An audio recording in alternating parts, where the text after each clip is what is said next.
Leontyne, thank you so much for joining me today. Thank you. It's fun to be actually in an IKEA store, Yeah. in this lovely kitchen. But I want to talk a little bit about the brand. I mean, clearly IKEA is known for innovation and creativity and affordability. Yes. Last year, the IKEA grew where other home furnishings and furniture retailers were really struggling. Why? I think the biggest thing is that we've kind of come back to our vision of who we are and being for the many. And we've really focused the last several years even more so in spending a lot of time listening to consumers, listening to their hopes, their dreams, what it is they want for their homes and their families. And has that changed a lot in recent years? I don't think that it's changed as much as people have come back to it. Got it. So just a slightly different perspective. I think particularly here in the U.S., the economic situation has basically redefined home. It's not about the value of your house anymore as much as just fundamentally being that place where you feel secure, where you entertain, you nurture your family.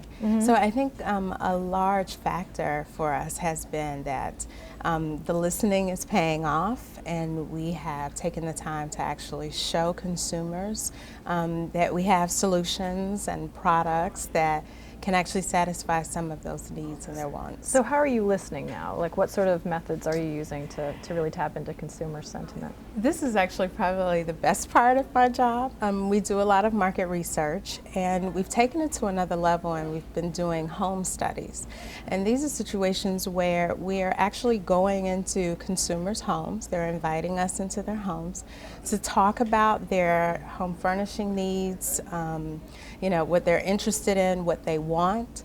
They're not only just talking to us, which we've been talking to consumers for some time now in focus groups and things like that, but we actually get an opportunity to actually see exactly what they mean. But in order to even have gotten to that point, consumers need to have really trusted IKEA. So there's a lot of work that went into getting that right to go into their homes to begin with. IKEA has incredible fans and loyalists and evangelists who see the options that we can provide for them, affordable solutions for their home, and we've really started there. We've started with our core base of customers to really find out more about what they need, what they want from us.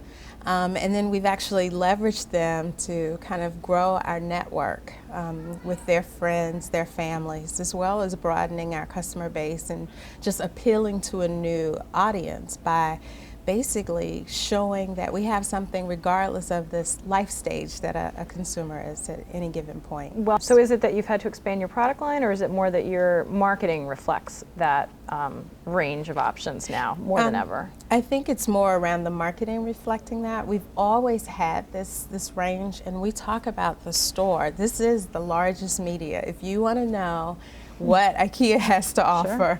I shared earlier, we have over 8,800 articles in our stores.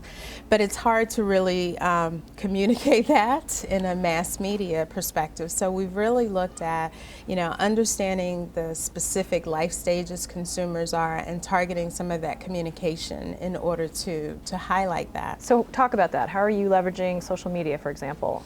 Leveraging our fans. We just recently had a BYOF, Bring Your Own Friend event at the stores, where we invited our customers to bring in a friend or family member to really come in and see why they love IKEA in order to get them to, really be exposed to what the store has to offer. And globally, IKEA has done a lot of those events, if you will. There was a sleepover in the UK. Yes, there was. There was the IKEA apartment in Paris.